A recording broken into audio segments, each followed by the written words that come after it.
শুভ সকাল বন্ধুরা।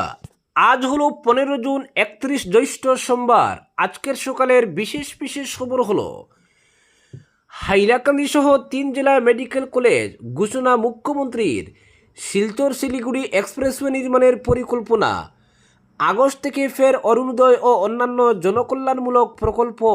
এ ব্যাপারে বিস্তারিত থাকবে প্রতিবেদনে। শীঘ্রই কাটিগড়ায় মহিলা কলেজ, আমি প্রতিশ্রুতিবদ্ধ বললেন কমলাক্ষ দে পুরকায়স্থ। মহিলা কলেজের দাবিতে কাটিগড়ায় গণসমাবেশ, স্থান নির্ধারণে চলছে অভ্যন্তরীণ জরিপ। জুয়ার আড্ডায় পুলিশের হানা, তাড়া খেয়ে নদীতে জাপ জুয়াড়িদের। নিখোঁজ যুবক সন্ধানে অব্যাহত এসডিআরএফের অভিযান। বরাকে হাইকোর্টের বেঞ্চ স্থাপনের দাবিতে শ্রীভূমিতে বৈঠক। দক্ষিণ আসামের 4 জেলা নিয়ে কোঅর্ডিনেশন কমিটি গঠনের প্রস্তাব। অনুপ্রবেশ রুখতে কড়া অবস্থান ভারতের, শ্রীভূমি সীমান্তে বিএসএফ বিজিবির তৎপরতায় উদ্বেগ। সক্রিয় রয়েছে বিএসএফ, রাজ্য পুলিশের সেকেন্ড লাইন অফ ডিফেন্স। এলাকায় বাড়ানো হয়েছে টহল, চেকিং সহ গোয়েন্দা নজরদারি। লালা মার্চেন্ট অ্যাসোসিয়েশনের সংবর্ধনা সভায় উন্নয়নের গুরুত্ব বিধায়ক ডক্টর মিলন দাসের। এবং সর্বশেষ খবরটি হলো কেজি থেকে স্নাতকোত্তর পর্যন্ত সম্পূর্ণ বিনামূল্যে শিক্ষা, যুগান্তকারী ঘোষণা উড়িষ্যা সরকারের। এবারে শুনুন বিস্তারিত খবর। নির্বাচনে অভূতপূর্ব জনসমর্থন পাওয়ার পর রবিবার ফেসবুক লাইভে আসামবাসীর প্রতি কৃতজ্ঞতা প্রকাশ করলেন মুখ্যমন্ত্রী হিমন্ত বিশ্ব শর্মা। তিনি বলেন, জনগণের ভালোবাসা ও আশীর্বাদ ছাড়া 102টি আসনে জয় সম্ভব হতো না। একই সঙ্গে আগামী 5 বছরে আসামের উন্নয়নের যে রূপরেখা সরকার বাস্তবায়ন করতে চায় তার একাধিক গুরুত্বপূর্ণ দিকও তুলে ধরেন তিনি। তার ভাষণের অন্যতম আকর্ষণ ছিল বরাক উপত্যকাকে ঘিরে একাধিক ঘোষণা। মুখ্যমন্ত্রী জানান, শিলচর থেকে শিলিগুড়ি পর্যন্ত একটি এক্সপ্রেসওয়ে নির্মাণের পরিকল্পনা নেওয়া হয়েছে। এই সড়ক নির্মাণ হলে বরাক উপত্যকার সঙ্গে উত্তরবঙ্গ ও দেশের অন্যান্য অংশের যোগাযোগ ব্যবস্থায় আমূল পরিবর্তন হবে। পাশাপাশি শিলচর বরফানি গুয়াহাটি হয়ে শ্রীরামপুর পর্যন্ত বিশেষ যোগাযোগ করিডোর গড়ে তোলার পরিকল্পনার কথাও জানান তিনি। স্বাস্থ্য পরিষেবার উন্নয়নকে অগ্রাধিকার দিয়ে মুখ্যমন্ত্রী বলেন, রাজ্যের প্রতিটি জেলায় একটি করে মেডিকেল কলেজ স্থাপনের লক্ষ্য নিয়ে সরকার এগোচ্ছে। সেই লক্ষ্য পূরণেই প্রথম পর্যায়ে হাইলাকান্দি, হুজাই ও বজালিতে নির্মাণ করা হবে মেডিকেল কলেজ ও হাসপাতাল। এতে হাইলাকান্দির মতো জেলাগুলিও আধুনিক চিকিৎসা ও চিকিৎসা শিক্ষার নতুন সুযোগ পাবে। একই সঙ্গে প্রতিটি জেলায় বিশ্ববিদ্যালয় ও ইঞ্জিনিয়ারিং কলেজ স্থাপনের পরিকল্পনার কথাও ঘোষণা করেন তিনি। মুখ্যমন্ত্রী জানান, আগামী 2 বা 3 আগস্ট থেকে পুনরায় চালু হবে অরুণোদয় প্রকল্প। রেশন কার্ডধারীরা আবার ডাল, লবণ ও চিনি পাবেন। নিযুত মহিলা সহ অন্যান্য আর্থসামাজিক সহায়তা প্রকল্প আগস্ট মাস থেকেই পুনরায় কার্যকর হবে। এদিন রাজ্যের পরিকাঠামো উন্নয়ন নিয়েও একাধিক বড় ঘোষণা করেন মুখ্যমন্ত্রী। গহপুর নুমলিগড় সংযোগকারী টানেলের টেন্ডার প্রক্রিয়া আগামী 1 মাসের মধ্যে সম্পন্ন হবে। বাইহাটা চারিয়ালি থেকে তেজপুরের মিশন চারিয়ালি পর্যন্ত 4 লেন সড়ক নির্মাণ করা হবে, যা গুয়াহাটির রিং রোডের সঙ্গে যুক্ত থাকবে।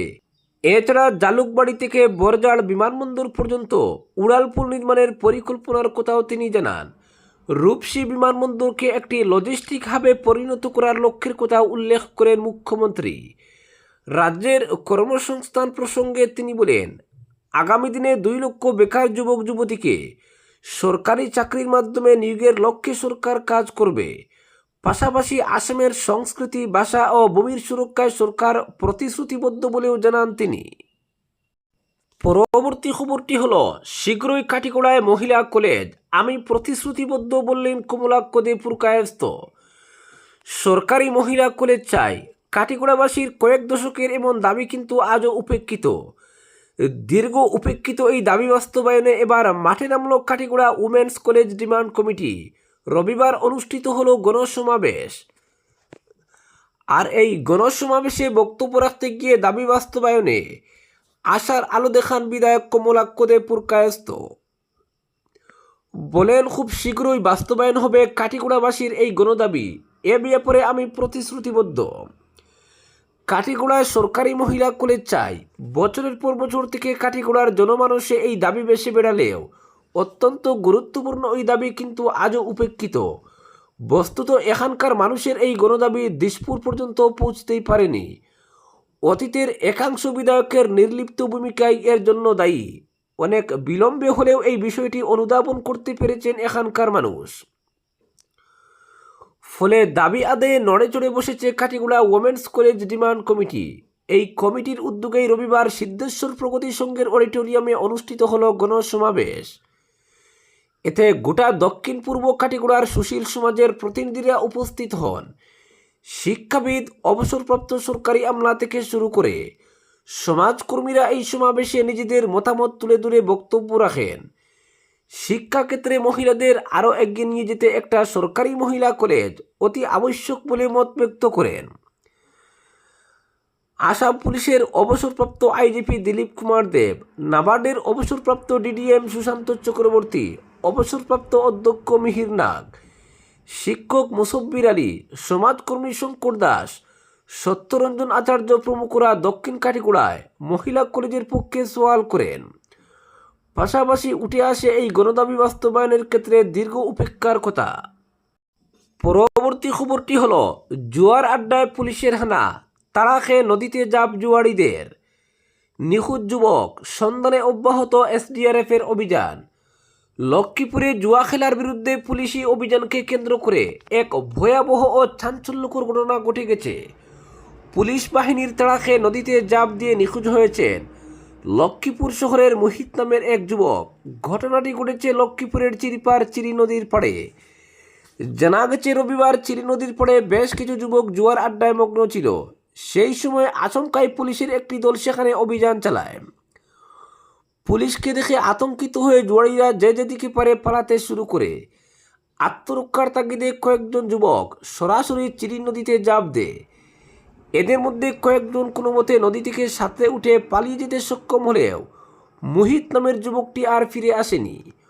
অভিযোগ উঠেছে নদী পার হয়ে মোহিত একটি গাছের উপর আশ্রয় নিয়েছিল, কিন্তু পুলিশ সেখানেও তাকে বন্দুকের বয়ে দেখালে সে ফের নদীতে জাপ দেয় এবং তীব্র স্রোতে তলিয়ে যায়।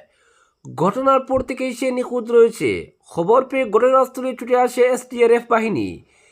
নিখোঁজ মোহিতের খোঁজে চিরি নদীতে জোরদার তল্লাশি অভিযান শুরু করেছে দুর্যোগ মোকাবিলা বাহিনী। তবে শেষ খবর পাওয়া পর্যন্ত এখনও ওই যুবকের কোনো সন্ধান মেলেনি। এদিকে লক্ষ্মীপুরের কোন পুলিশ দল এই অভিযান চালিয়েছিল তা এখনও স্পষ্ট করা হয়নি। এই সংবেদনশীল ঘটনাটি নিয়ে পুলিশ প্রশাসনের পক্ষ থেকে এখনও পর্যন্ত কোনো আনুষ্ঠানিক প্রতিক্রিয়া বা মন্তব্য পাওয়া যায়নি। ঘটনাকে কেন্দ্র করে স্থানীয় জনমনে তীব্র ক্ষোভ ও উত্তেজনার সৃষ্টি হয়েছে। জেলা পুলিশের উচ্চপদস্থ আধিকারিকরা ঘটনাস্থলে উপস্থিত হয়ে খোঁজ খবর নিচ্ছেন বলে জানা গেছে। এদিকে লক্ষ্মীপুর থানার ওসি শঙ্কর দয়াল জানিয়েছেন, পুলিশ পেট্রোলিংয়ের সময় যুবকরা ছুটতে শুরু করে। এতে সবাই পালিয়ে গেলেও মোহিত নামের যুবক নদীতে জাপ দিয়ে নিখোঁজ হয়। পরবর্তীতে অনুসন্ধানকারী দল এখন পর্যন্ত তার সন্ধানে তল্লাশি চালিয়ে যাচ্ছে। উপস্থিত রয়েছেন সিনিয়র পুলিশ সুপার থেকে অতিরিক্ত পুলিশ সুপারও। একই সঙ্গে ঘটনার তদন্ত চলছে বলে জানান তিনি। পরবর্তী খবরটি হল বরাকে হাইকোর্ট বেঞ্চ স্থাপনের দাবিতে শ্রীভূমিতে বৈঠক। দক্ষিণ আসামের 4 জেলা নিয়ে কোঅর্ডিনেশন কমিটি গঠনের প্রস্তাব।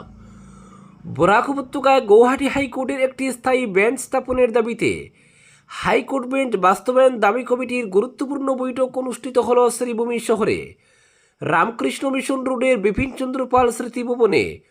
অনুষ্ঠিত সভায় এ নিয়ে গুচ্ছ প্রস্তাব গৃহীত হয়।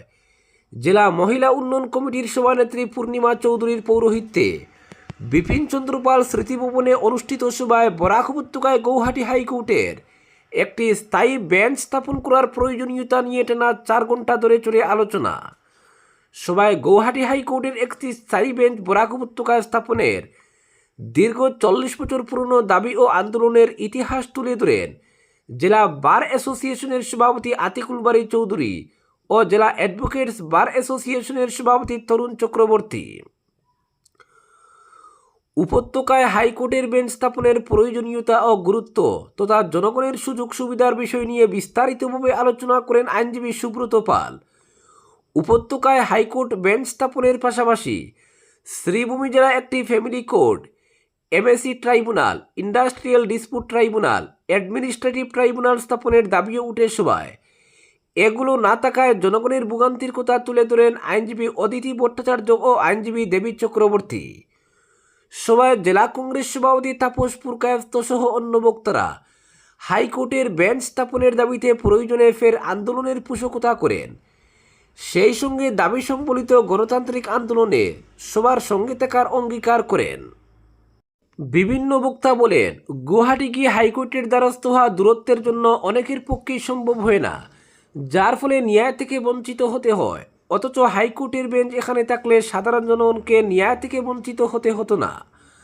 আর্থিকভাবে অসচ্ছল লোকজন গুয়াহাটি যাওয়ার কথা ভাবতেই পারেন না। এদিনের সভায় শ্রীভূমি হাইলাকান্দি কাছাড় ডিমা হাসাও জেলা নিয়ে একটি কোঅর্ডিনেশন কমিটি গঠন করার প্রস্তাব গৃহীত হয়।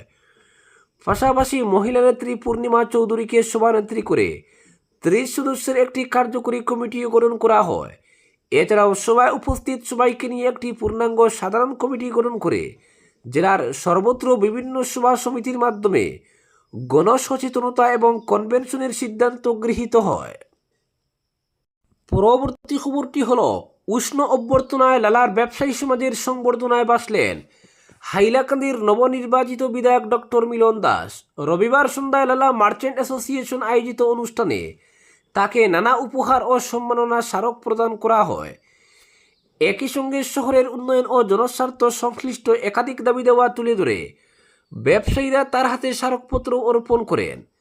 লালা মার্চেন্ট অ্যাসোসিয়েশনের উদ্যোগে শহরের এসপি রোড স্থিত একটি বিবাহ ভবনে আয়োজিত সংবর্ধনা অনুষ্ঠানে সভাপতিত্ব করেন সংগঠনের সভাপতি বিপ্র কুমার নাথ। অনুষ্ঠানে মুখ্য অতিথি হিসেবে উপস্থিত ছিলেন হাইলাকান্দি বিধানসভা কেন্দ্রের নবনির্বাচিত বিধায়ক ডক্টর মিলন দাস। এছাড়াও বিভিন্ন ব্যবসায়ী সংগঠনের প্রতিনিধি, বিশিষ্ট নাগরিক, সামাজিক ও সাংস্কৃতিক সংগঠনের সদস্য এবং বিজেপির বিভিন্ন স্তরের নেতৃবৃন্দ ও কর্মীরা উপস্থিত ছিলেন। অনুষ্ঠানের শুরুতে স্বাগত ভাষণে বিপ্র কুমার নাথ নবনির্বাচিত বিধায়ককে অভিনন্দন জানিয়ে বক্তব্য রাখেন। পরে ব্যবসায়ী সমাজের পক্ষ থেকে ফুল, উত্তরীয় ও স্মারক উপহার, বিভিন্ন উপহার সামগ্রী প্রদান করে বিধায়ককে সংবর্ধিত করা হয়। তবে আনুষ্ঠানিক সম্মাননার মধ্যেই সীমাবদ্ধ থাকেনি অনুষ্ঠান। লালা মার্চেন্ট অ্যাসোসিয়েশনের প্রতিনিধিরা শহরের বিভিন্ন জরুরি সমস্যা ও উন্নয়নমূলক দাবি দেওয়া তুলে ধরে বিধায়কের হাতে একটি বিস্তারিত স্মারকপত্র পেশ করেন। স্মারকপত্রে শহরের ড্রেনেজ ব্যবস্থার সংস্কার, বিশুদ্ধ পানীয় জলের স্থায়ী সমাধান, লালায় ফায়ার ব্রিগেড পরিষেবা চালু, ক্রমবর্ধমান যানজট নিরসন, বাজার এলাকায় নাগরিক সুবিধা সম্প্রসারণ সহ একাধিক গুরুত্বপূর্ণ দাবি উত্থাপন করা হয়। পরে ডক্টর মিলন দাস ব্যবসায়ী সমাজের এই আন্তরিক সংবর্ধনার কৃতজ্ঞতা প্রকাশ করেন। বলেন, লালার উন্নয়ন এবং সাধারণ মানুষের দৈনন্দিন সমস্যার সমাধান তার অন্যতম অগ্রাধিকার। ব্যবসায়ীদের উত্থাপিত প্রতিটি দাবি গুরুত্ব সহকারে বিবেচনা করা হবে বলে আশ্বাস দিয়ে তিনি জানান, সংশ্লিষ্ট সরকারি বিভাগের সঙ্গে সমন্বয় বজায় রেখে পর্যায়ক্রমে সমস্যাগুলির সমাধানের উদ্যোগ নেওয়া হবে। আজকের বিশেষ সংবাদ এখানেই সমাপ্ত।